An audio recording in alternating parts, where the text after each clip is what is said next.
Here's something a little bit special. This is the EATED or YOR NOYZ custom pedal, custom made by GimpFX, created with love. I'm not sure if you want the kind of love that GimpFX has got to give to you, but hey, each to your own. We'll take that love.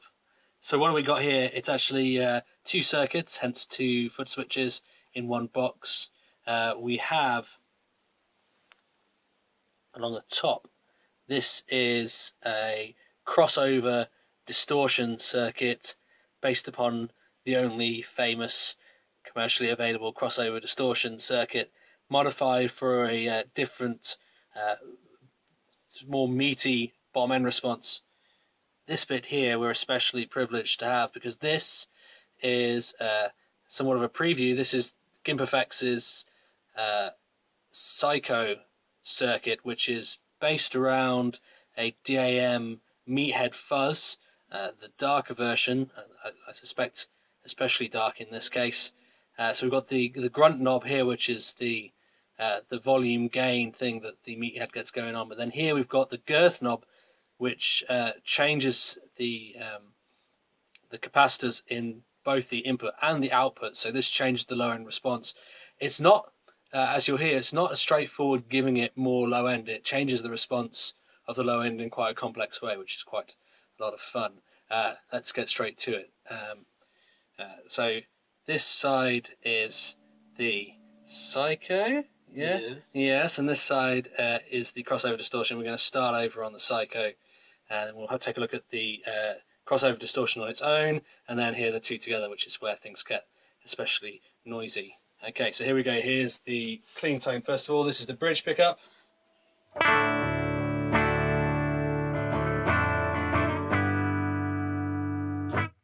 Here's the old middle.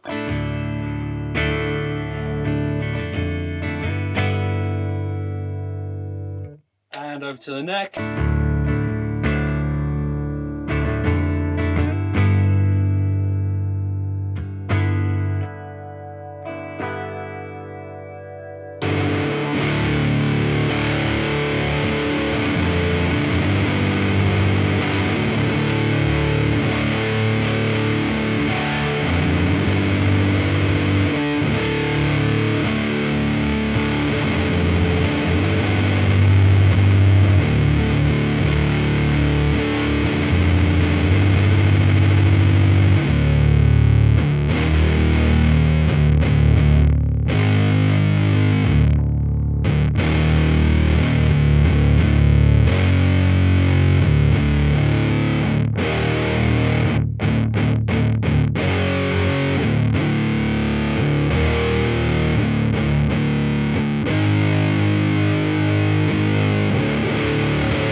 So this is kind of like a gain and volume knob at once. So we get a bit more gain as we turn it up. We also get a bit more volume. There's kind of a sweet spot, I think, where it's pushing the amp in a really interesting way. We'll see if we can get to that nice little sweet spot.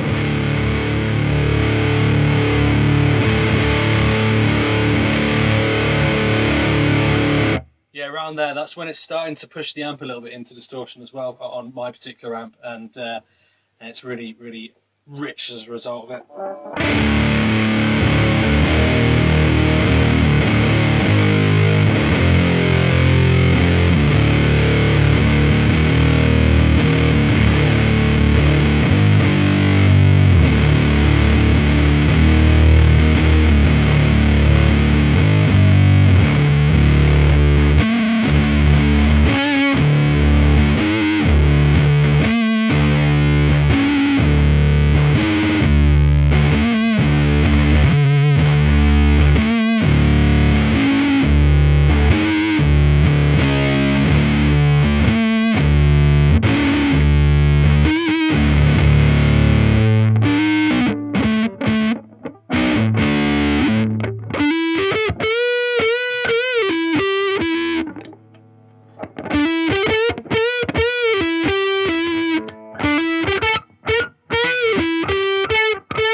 What I like about this circuit is it cleans up in a really cool way.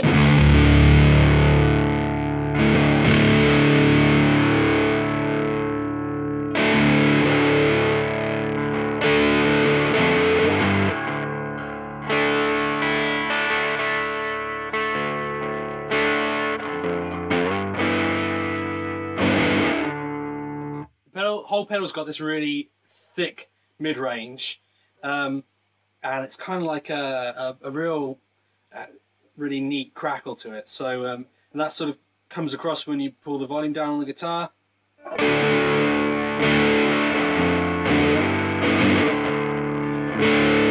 It's almost like when you pull the volume down, it's almost like a cocked wah kind of thing. So you've actually got that peak around the mid-range.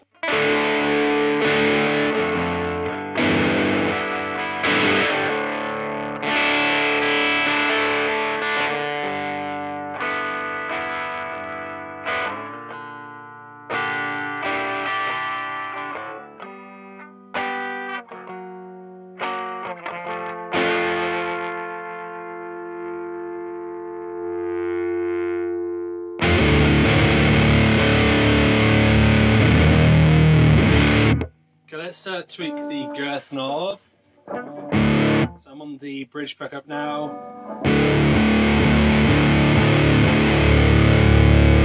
Right about there is when you start to really feel it in the room. I don't know whether you can hear it so much, but there's like a big pickup around there.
I suspect if I switch to the neck pickup, things are going to break in this room.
Really neat trick changing the input and the output caps at the same time, because changing the input cap is going to change the character of the distortion itself. As the clipping circuit sees more of the low end, it's going to change the way that stuff compresses, but then you're opening up that low end on the way back out.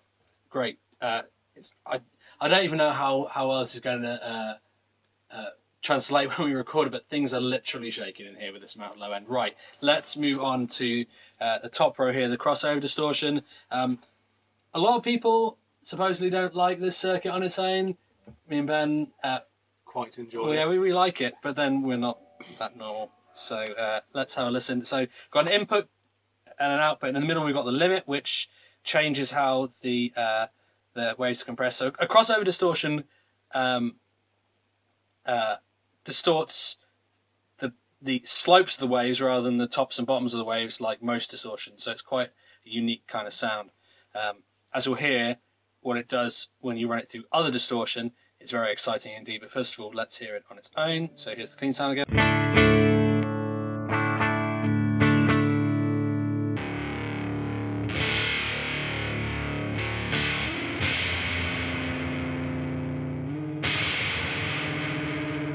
So it doesn't like complex chords. Let's get that out of the way right away. So if you play a power chord,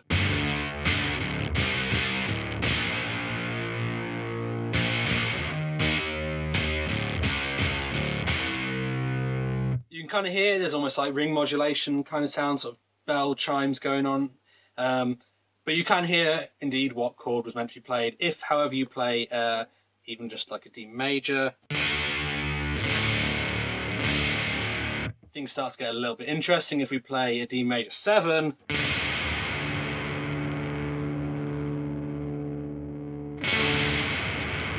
things descend into calamitous noise. Also, similarly, things like unison bends.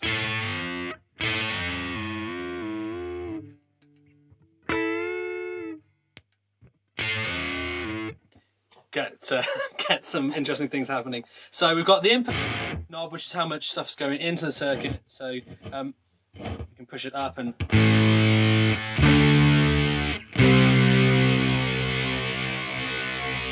output is output, and the limit knob changes how much the tops and bottoms are getting clipped. So you can clip the top and bottom of the waveform as well. At the moment, with it all the way up, nothing really is happening at that end. But as we bring it back in,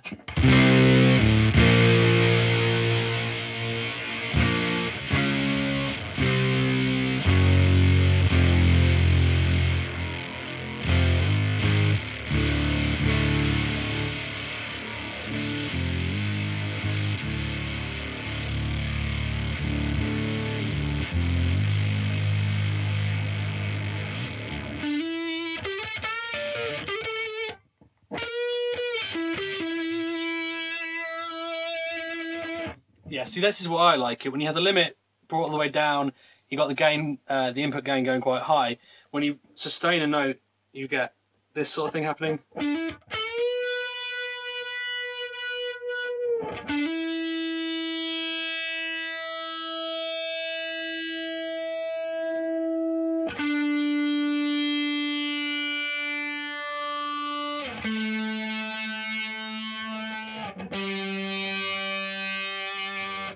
The other thing that we discovered is if you wiggle the input knob, you get some pretty interesting things happening as well.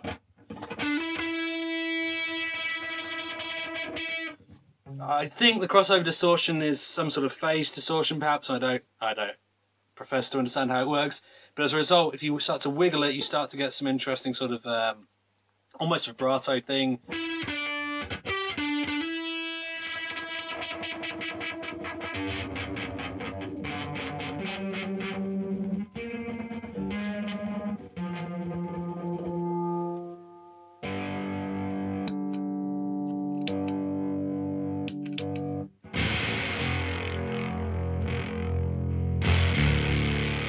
Okay, so yeah, probably not to everyone's taste on its own, but what it does cutting through the other fuzz is quite spectacular. So let's move back to our girthsome friend here.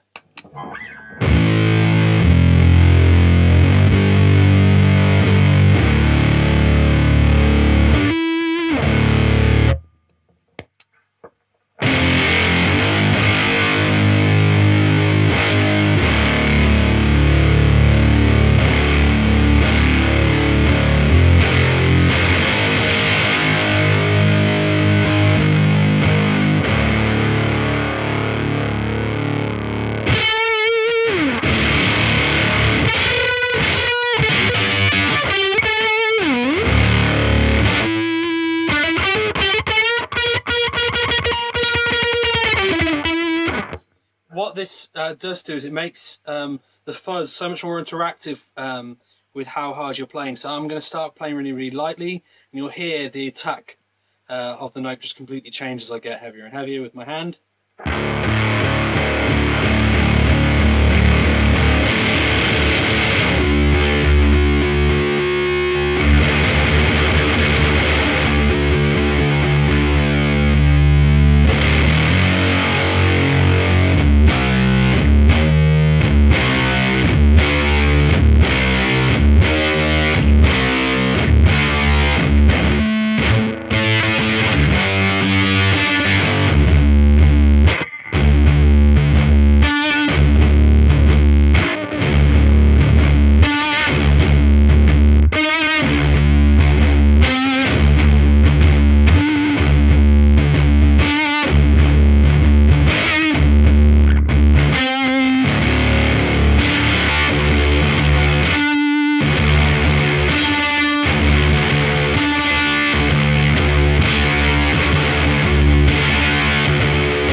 So as you bring the limit down and you're clipping more of the top and the bottom of the waveform, you get less of the intermodulation, and you're just getting kind of like a cutting through the fuzz.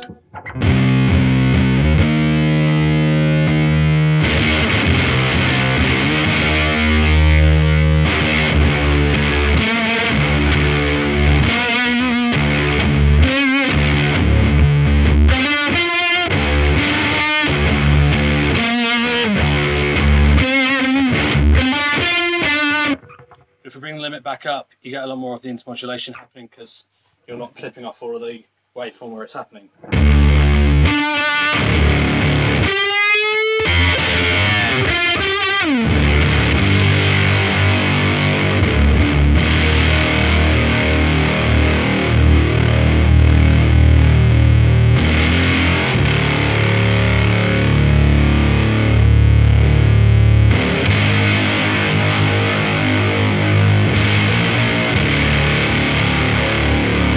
So actually the freakiest stuff is happening in the middle where you're clipping top and sides.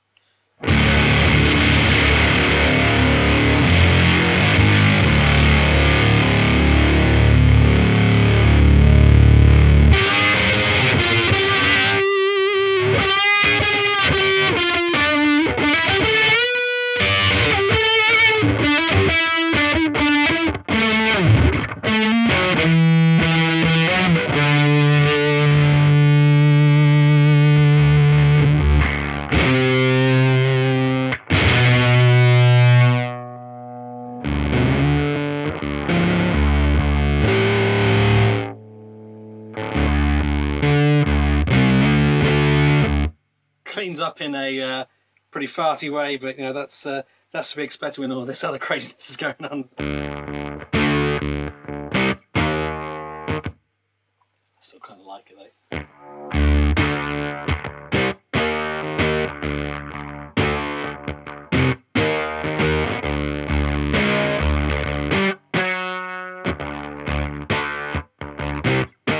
Yeah, I can see that being like an intro of a song or something like that.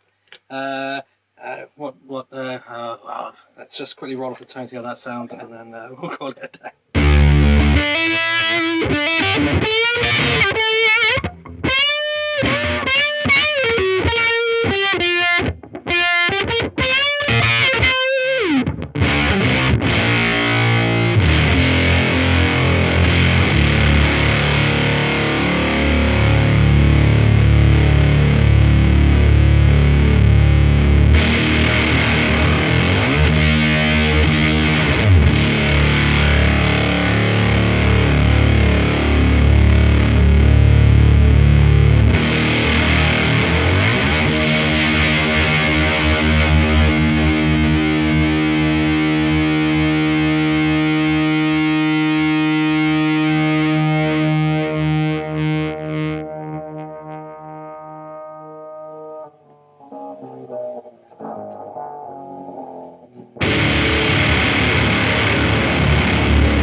What do you think?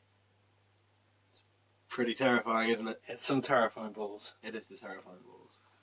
Good work.